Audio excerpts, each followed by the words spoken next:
Very good morning, students. Today our subject is Hindi of class 8th. Lesson number 2, रानी लक्ष्मीबाई। रानी लक्ष्मीबाई, इस lesson में रानी लक्ष्मीबाई की वीरता और देश प्रेम को दर्शाया गया है। और रानी लक्ष्मीबाई उन स्वतंत्रता सेनानियों में से एक थी जो 1857 की क्रांति, जो 1857 का विद्रोह छिड़ा था, उसमें अंग्रेज़ों के नाक में दम करने वाली, नाकों चने चबवाने वाली में से एक थी। और उसका जो बचपन का नाम था वो मणिकर्णिका था। उसके पिता का नाम मोरोपंत और माता का नाम भागीरथी बाई था। यह एक बहुत ही बहादुर थी और जो छोटी उम्र में ही इसकी शादी है वो गंगाधर राव से कर दी गई। और गंगाधर राव जब झांसी में है प्रवेश किया रानी बनकर, तो गंगाधर राव ने, बाद मणिकर्णिका था लेकिन उसका नाम मन्नू रख दिया गया। मन्नू से जब वह झांसी में गई तो गंगाधर राव ने इसका नाम लक्ष्मीबाई रखा। तो यह लेसन हमने आधा पढ़ा था पिछले वीडियो लेक्चर में, तो आज हम यहाँ तक हमने यह लेसन पढ़ा था। आज हम यहाँ से पढ़ेंगे। लक्ष्मीबाई को बड़ा आघात लगा, बड़ा सदमा लगा, आघात लगा, क्योंकि जो घोषणा डलहौजी ने मेजर एलिस को हुक्म दिया कि झांसी को अपने अधीन कर लो। एलिस झांसी पहुंचा और दरबार में राज्य को कंपनी के अधीन करने की घोषणा की। रानी को पेंशन देने का फरमान सुनाया। जिस समय वह फरमान पढ़ रहा था, लक्ष्मीबाई पर्दे के पीछे बैठी थी। उसने कहा, मैं अपनी झांसी नहीं दूंगी। लक्ष्मीबाई को बड़ा आघात लगा, अपने भीतर एक आग लिए वैर जीवन बिताने लगी। इस बीच देश में भी एक बदलाव आया। मई 1857 ईस्वी में भारतीय सिपाहियों ने अंग्रेजों की भेदभाव और धर्म विरुद्ध नीतियों के विरुद्ध विद्रोह कर दिया। तो यह 1857 का विद्रोह यहाँ से स्टार्ट हुआ था। सबसे पहले यह चिंगारी बैरकपुर छावनी में उठी। बैरकपुर जो छावनी थी वहाँ पे सबसे पहले इस विद्रोह की चिंगारी उठी थी, फूटी थी। शुरुआत मंगल पांडे ने की। उसे फांसी पर लटका दिया गया, किंतु चिंगारी 16 बन चारों ओर फैल गई। जो विद्रोह स्टार्ट किया था, जो शुरुआत किसने की थी? मंगल पांडे ने की थी। और उसको अंग्रेजों ने क्या कर दिया था? फांसी पे लटका दिया था। जून में इस आग की चपेट में झांसी भी आ गई।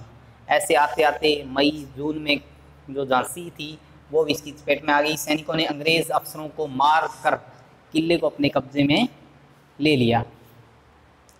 रानी लक्ष्मीबाई भी उसके साथ हो गई। मार्च 1858 ईस्वी में अंग्रेजों ने झांसी के किले पर चढ़ाई कर दी। रानी ने सवै मोर्चा संभाला। इस बार रानी खुद सामने आई और उसने मोर्चा संभाला। पुरुषों ने तोपें दागनी शुरू की और क्षत्रियों ने अंग्रेजों के गोले से फूटी दीवारों की मरम्मत शुरू की। जब किले में गोले खत्म हो गए तो जिसे जो कुछ मिला उसे अंग्रेजी फौज पर फेंक दिया।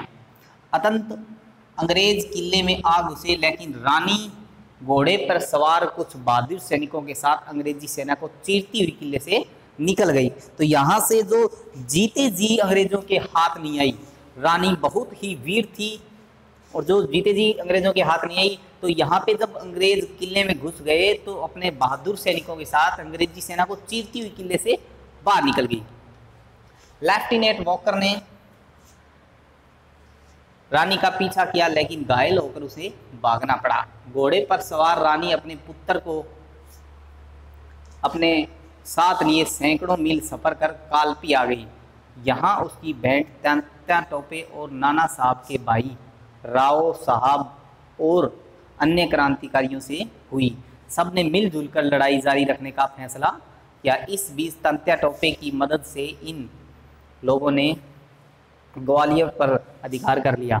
सिंधिया को राजधानी से भागना पड़ा।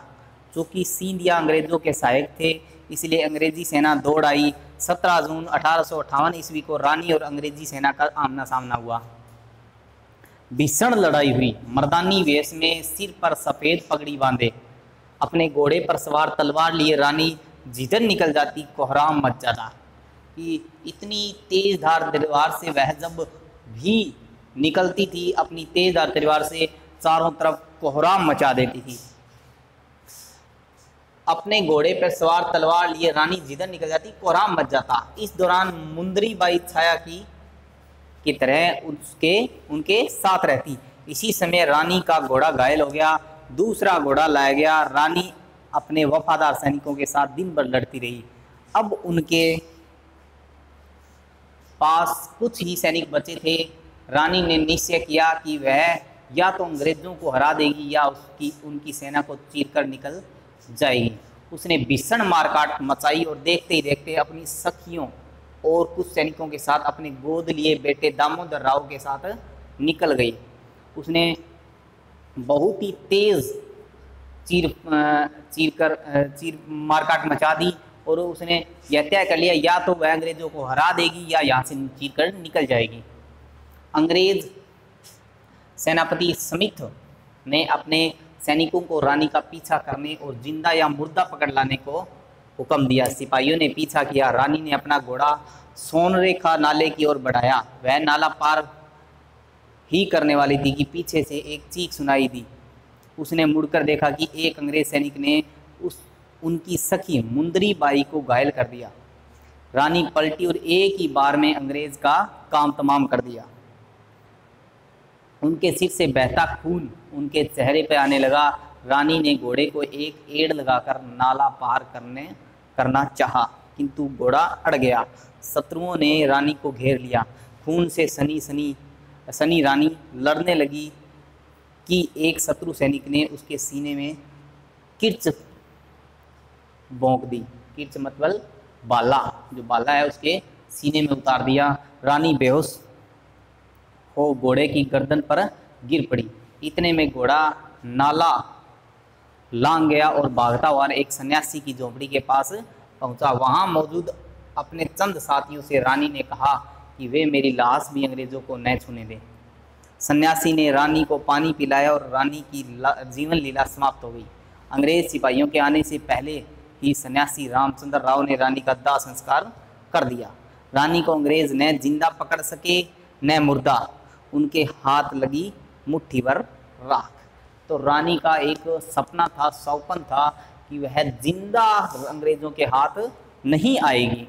इसलिए वह अपने साथियों की मदद के लिए जब पीछे मुड़ी तो उसे यह मार खानी पड़ी। नहीं तो रानी लक्ष्मीबाई इतनी बहादुर थी कि अकेली कई दुश्मनों से, शत्रुओं से लड़ सकती थी।